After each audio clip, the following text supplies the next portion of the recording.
Assalamualaikum warahmatullahi wabarakatuh. Perkenalkan, kami dari kelompok 2 mata kuliah Perencanaan Teknologi Energi, Program Studi Ilmu Lingkungan Universitas Negeri Semarang. Di kesempatan kali ini kita akan sedikit mempresentasikan mengenai efektivitas pembuatan bioetanol dengan kombinasi kulit pisang dan kulit kentang serta pemanfaatan ampasnya sebagai biopelet yang sudah kami eksperimen beberapa waktu yang lalu.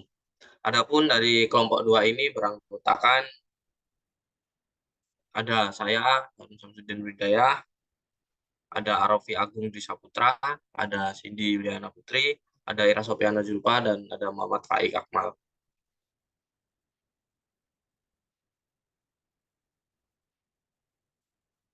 Kemudian, adapun beberapa item yang akan kita bahas pada presentasi kali ini. Yang pertama itu adalah pendahuluan, yang kedua adalah tinjauan pustaka, yang ketiga adalah metode penelitian, yang keempat adalah hasil dan pembahasan, yang kelima adalah penutup.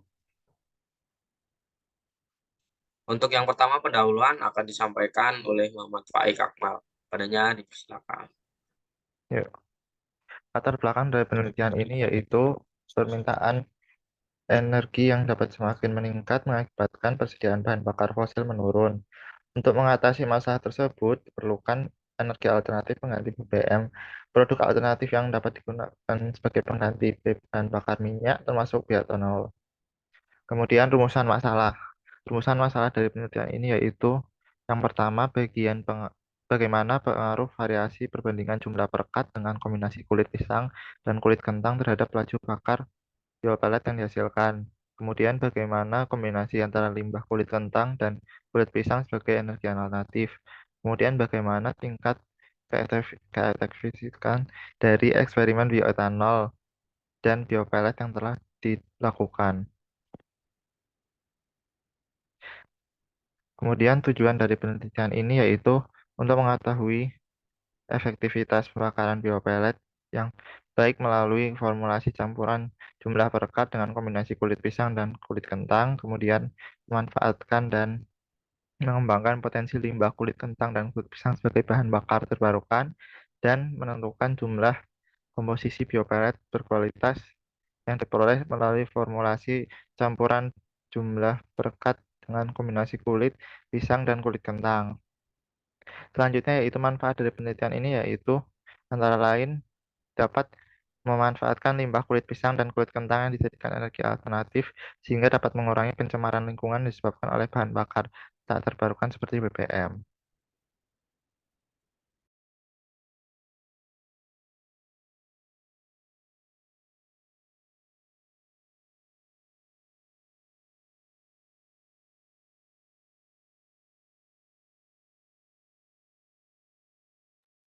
Kemudian dilanjutkan dengan tinjauan pustaka.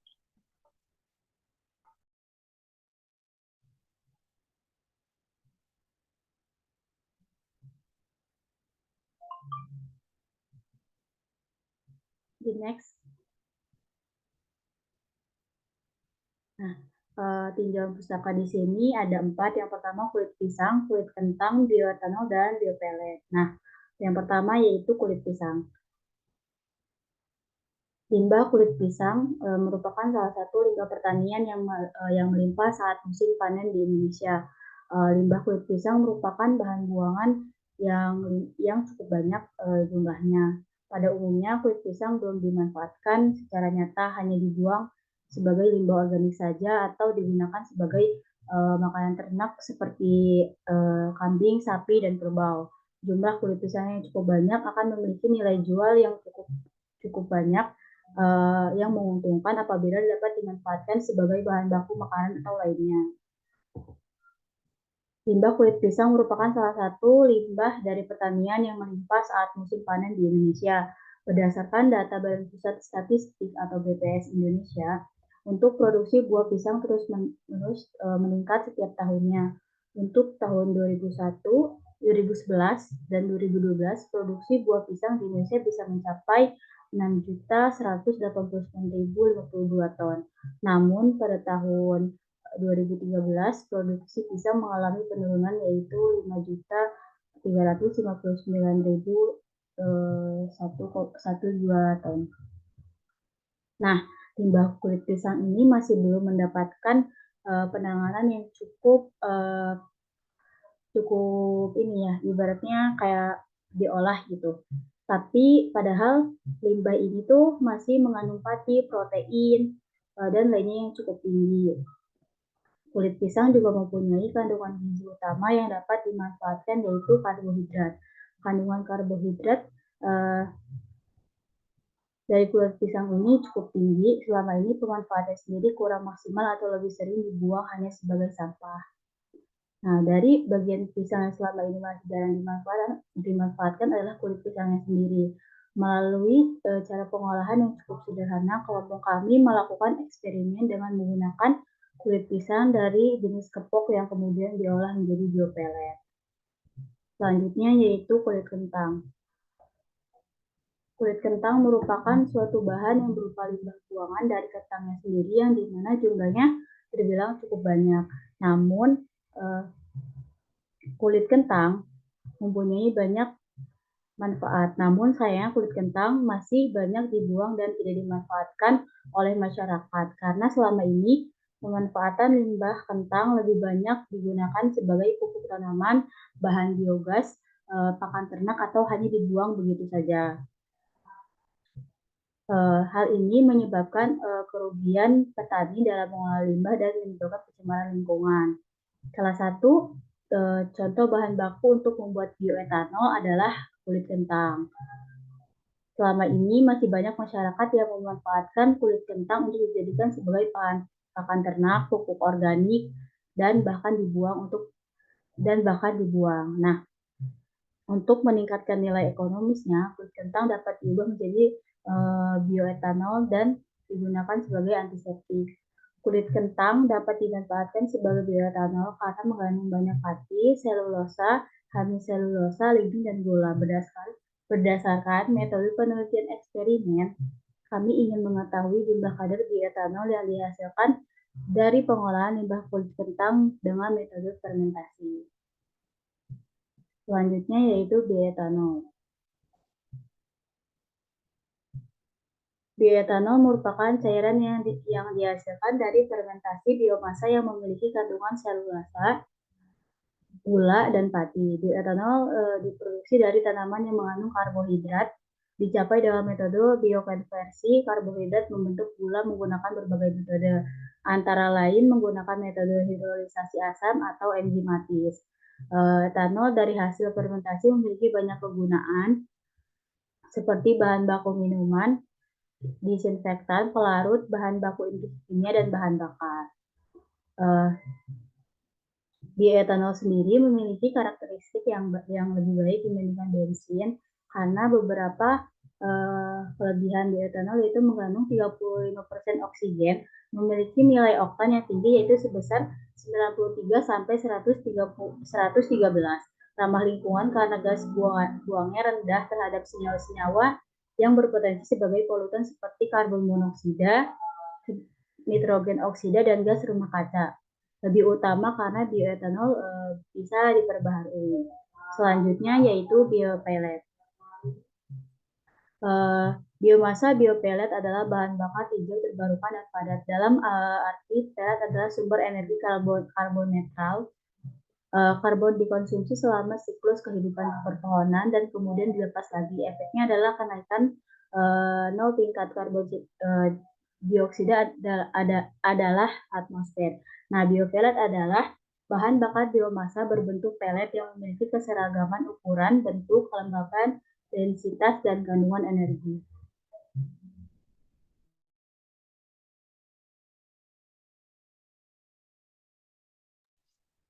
Selanjutnya adalah metode penelitian, di mana dalam penelitian kali ini ada beberapa metode yang digunakan.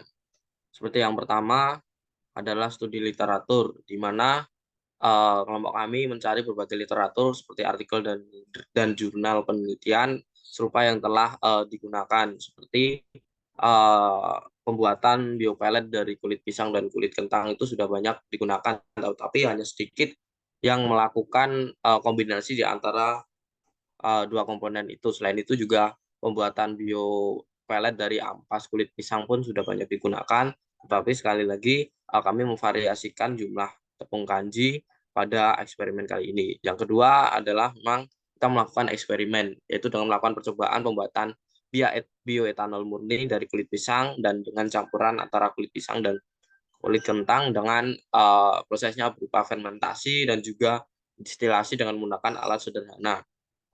Yang ketiga adalah pengambilan data. Dalam proses penelitian dan juga eksperimen ini, kita memanfaatkan dan mengembangkan potensi limbah kulit kentang dan kulit pisang sebagai bahan bakar terbarukan dari eksperimen yang telah dilakukan. Apakah gagal atau tidaknya, kita ambil data tersebut untuk dijadikan sebuah laporan yang dijadikan output dari eksperimen kali ini. Yang ketiga adalah, yang keempat adalah analisis data, di mana setelah kita mendapatkan data yang kita dapatkan dari eksperimen, itu data berupa biopelet yang dapat dihasilkan, kita analisis datanya berupa kadar air dengan rumus berat awal dikurangi berat akhir dibagi berat awal kali 100%. Yang kedua adalah kita mengukur kadar abu, di mana kadar abu diukur menggunakan rumus berat abu per berat awal dikali 100%. Dan yang terakhir kita melakukan analisis data mengenai daya tahan, di mana uji daya tahan bara itu dilakukan dengan cara membakar biopelet sampai menjadi bara, kemudian dihitung waktunya menggunakan stopwatch. Ini merupakan metode penelitian yang digunakan dalam penelitian dan juga eksperimen kali ini.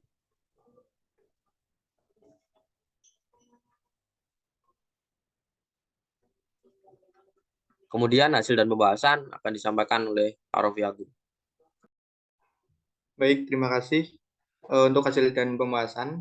Di sini kita melakukan 2 eksperimen. Untuk eksperimen pertama, yaitu pembuatan bioetanol.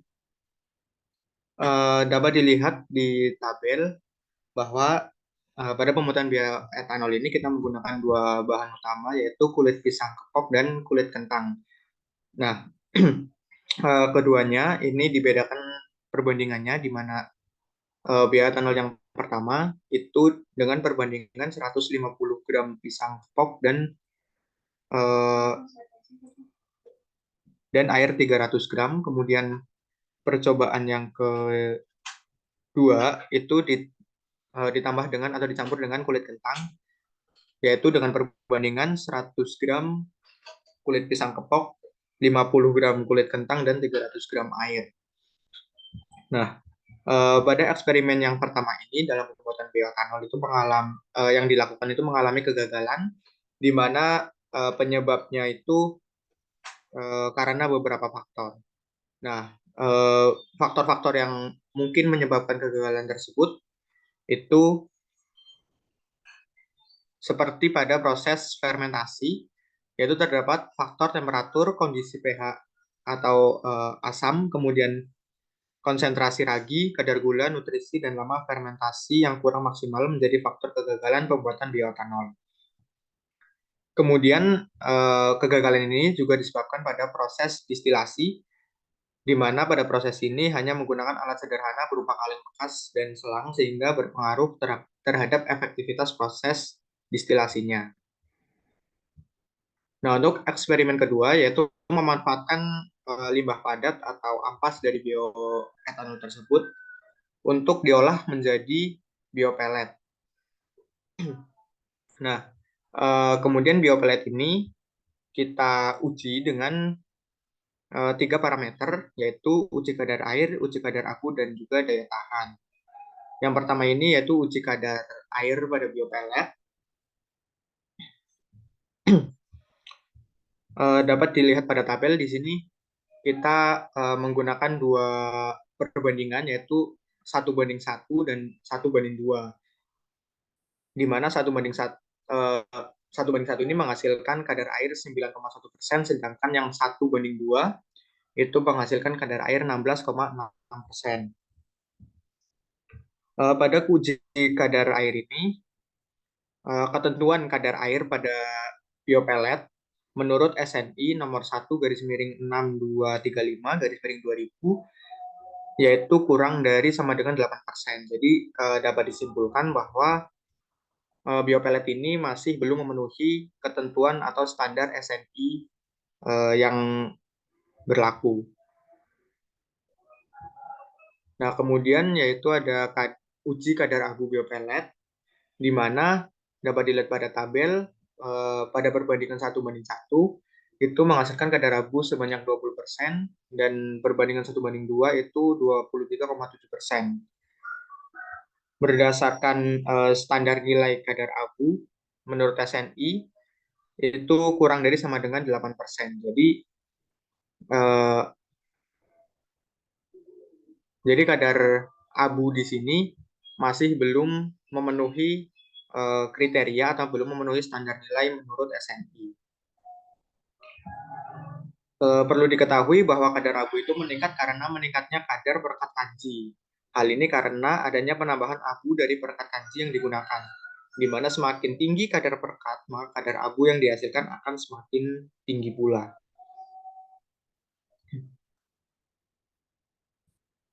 Kemudian uji daya tahan, di mana dalam pengujian ini daya tahan dapat menentukan kualitas dari biopelet sendiri, di mana semakin lama nyala bara dari briket tersebut, maka kualitasnya akan semakin baik.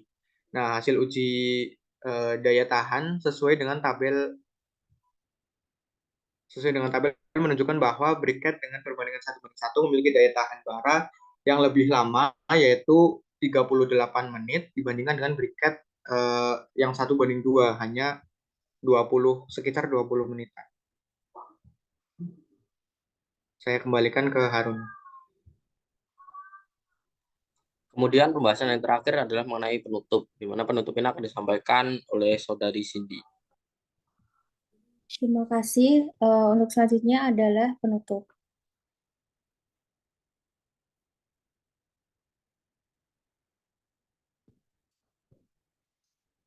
Dari penelitian yang telah kelompok kami lakukan, kesimpulannya yaitu yang pertama adalah limbah kulit pisang dan kulit kentang yang dikombinasikan menjadi bioetanol pada eksperimen pembuatan yang telah dilakukan tersebut mengalami kegagalan yang disebabkan oleh beberapa faktor, seperti dalam proses fermentasi terdapat faktor temperatur, kondisi pH asam, konsentrasi ragi, kadar gula, nutrisi, dan lama fermentasi yang kurang maksimal. Hal ini disertai pula dengan proses destilasi yang hanya menggunakan alat sederhana berupa kaleng bekas dan selang, sehingga berpengaruh terhadap efektivitas proses destilasinya. Yang kedua, limbah kulit pisang dan kulit kentang yang dikombinasikan menjadi biopelet ini diuji tingkat keefektivitasannya melalui analisis proksima terhadap biopelet tersebut, yang meliputi uji kadar air, uji kadar abu, dan uji daya tahan. Yang ketiga, berdasarkan hasil pengujian, diketahui bahwa struktur dan bentuk biopelet yang paling bagus ketika biopelet dibuat dari campuran perekat dengan kombinasi antara kulit pisang dan kulit kentang dengan perbandingan 1:1. Nah, yang keempat, komposisi bahan campuran berpengaruh pada produktivitas biopelet yang dihasilkan, di mana produktivitas tertinggi ketika perbandingan perekat dengan kombinasi antara kulit pisang dan kulit kentang ini sebesar 1:1. Yang kelima, potensi limbah kulit kentang dan kulit pisang dapat dikombinasikan sebagai bahan bakar terbarukan. Next. Untuk sarannya, sesuai dari hasil penelitian, dapat diberikan saran sebagai berikut. Yang pertama, perlu adanya kajian lebih lanjut mengenai penelitian dengan variabel bahan pengikat yang berbeda, sehingga didapatkan hasil yang lebih akurat. Yang kedua, perlu adanya uji polutan yang terjadi sebagai akibat dari pembakaran biopelet organik. Dan yang ketiga adalah adanya penelitian lebih lanjut mengenai variasi bentuk biopelet yang lain seperti dimensi atau ukuran dan bahan baku biopelet yang lain sehingga dapat dibandingkan dengan penelitian yang sudah ada. Terima kasih. Oke, mungkin demikian yang bisa kelompok 2 sampaikan. Semoga penelitian yang kami lakukan dapat bermanfaat ke depannya, dan apabila dalam presentasi kali ini maupun dalam penyajiannya kurang begitu memuaskan atau terdapat kesalahan, kami mohon maaf. Sekian, terima kasih. Akhir kalam, wassalamualaikum warahmatullahi wabarakatuh.